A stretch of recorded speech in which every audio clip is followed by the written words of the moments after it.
नमस्कार मित्रांनो, निर्माण नर्सिंग अकॅडमीमध्ये आपल्या सर्वांचं पुन्हा एकदा सहर्ष स्वागत आहे। आजचा आपला टॉपिक आहे अपगार स्कोर। सुरुवातीला थोडंसं इंट्रोडक्टरी पार्ट त्याचा जाणून घेऊया। Apgar score doctor Virginia Apgar यांनी 1952 साली ही टेस्ट डेव्हलप केली। अपगार स्कोर आपण कशासाठी बघायचा, तर अपगार स्कोर हा बाळाचे व्हायटल सायन्स चेक करण्यासाठी आणि बाळ एकंदरीत आईच्या पोटातून जेव्हा बाहेर पडतं त्यानंतर ते बाहेरच्या एन्व्हायरमेंट सोबत कसं कोप अप करत आहे, ॲडजस्ट करत आहे, हे बघण्यासाठी आपण अपगार स्कोर बघत असतो। तर अपगार स्कोर बाळ जन्माला आल्यानंतर सुरुवातीच्या 1 मिनिटाला आणि त्यानंतर पुन्हा 5 मिनिटांनी आपण हा अपगार स्कोर बघत असतो। अपगार स्कोर हा 10 पॉइंट्स पैकी असतो, ज्यामध्ये 7 किंवा 7 पेक्षा जास्त जर का पॉइंट्स असतील तर बाळाची ओव्हरऑल कंडिशन चांगली आहे असं समजण्यात येतं। 7 पेक्षा मात्र कमी असेल तर याचा अर्थ आपण असा काढू शकतो की बाळाला काहीतरी मेडिकल असिस्टन्सची गरज आहे। बरं, आता हे 5 क्रायटेरिया कोणते ज्यावरून आपण अपगार स्कोर कसा आहे तो डिटरमाइन करतो। नंबर 1, जसं नावच आहे त्याचं Apgar, A for appearance. Appearance म्हणजे यामध्ये आपण बाळाचा स्किन कलर बघतो। स्किन कलर पेल असेल किंवा ब्लू असेल तर आपण 0 पॉइंट्स देतो। ओव्हरऑल बॉडी जर का पिंक असेल पण एक्स्ट्रीमिटीज म्हणजे हात किंवा पाय ब्लू असतील तर आपण किंवा 1 पॉइंट देतो। ओव्हरऑल बॉडी पिंक असेल म्हणजे एक्स्ट्रीमिटीज वगैरे कुठल्याच प्रकारचं पेरिफेरल सायनोसिस नाही आहे, सेंट्रल सायनोसिस नाही आहे तर आपण 2 पॉइंट्स देतो। नेक्स्ट क्रायटेरिया आहे पल्स रेट किंवा हार्ट रेट। यामध्ये बाळाचा हार्ट रेट आपण असेस करत असतो। हार्ट रेट 100 पेक्षा वरती असेल तर 2 गुण द्यायचे, 100 पेक्षा खाली असेल तर 1 गुण द्यायचा आणि अजिबात हार्ट रेटच नसेल, पल्सच लागत नाहीये तर 0 पॉइंट्स द्यायचे। तिसरा महत्त्वाचा क्रायटेरिया आहे ग्रीमेस किंवा रिस्पॉन्स टू रिफ्लेक्सेस, ते आपण त्याच्यामध्ये बघत असतो।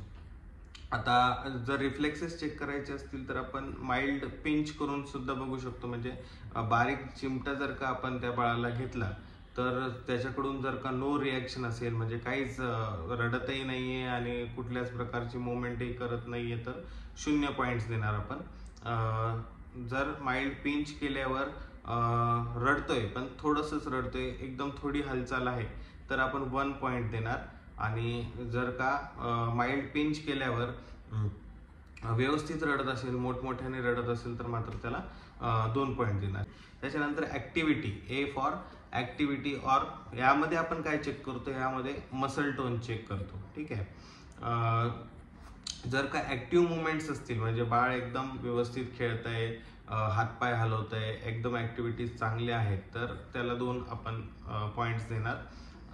जर का थोड्याशा लिमिटेड ऍक्टिव्हिटीज असतील त्यासाठी 1 पॉइंट देणार। अजिबातच जर का काही मुवमेंट्स नसतील तर आपण मात्र 0 पॉइंट्स त्या ठिकाणी त्यांना देणार। त्यानंतरचा महत्त्वाचा क्रायटेरिया आहे रेस्पिरेशन, म्हणजे ब्रीदिंग आपण यामध्ये बाळाचं बघत असतो की श्वासोश्वास बाळाचा कसा आहे। श्वासोश्वास जर पूर्णपणे बंद असेल तर 0 पॉइंट्स, श्वासोश्वासाचा दर जर का कमी असेल आणि अनियमित असेल मीन्स स्लो बट इरेग्युलर रेस्पिरेशन्स असतील तर मग 1 पॉइंट, आणि व्यवस्थित रेस्पिरेशन्स असतील, बाळ चांगलं रडत आहे तर याचा अर्थ त्याचं रेस्पिरेशन चांगलं आहे आणि आपण त्याला 2 गुण देणार आहोत। आता लो अपगार स्कोर असण्यामागची कारणे काय असू शकतात, तर लो अपगार स्कोर असण्यामागची कारणे वेगवेगळी असू शकतात। कधी कधी काय होतं की बाळाच्या एअरवेमध्ये म्हणजे श्वासनलिकेमध्ये फ्लुइड अकोमोडेशन होतं, त्यामुळे सुद्धा बाळाला रेस्पिरेशनला डिफिकल्टी होतात, किंवा बेबीचं जर का कॉम्प्लिकेटेड डिलेव्हरी असेल, समजा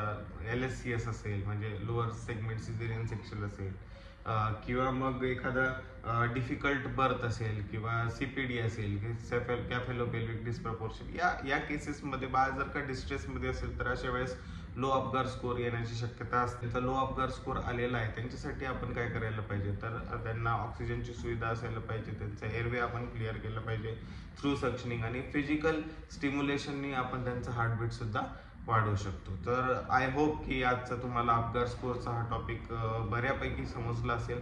माझे व्हिडिओ जर का तुम्हाला आवडत असतील, तुमची इच्छा असेल की मी आणखीन व्हिडिओज बनवावेत तर मला प्लीज यूट्यूबवर सपोर्ट करा, माझ्या व्हिडिओला लाईक करा, कमेंट करा, शेअर करा आणि प्लीज चॅनलला सबस्क्राईब करा।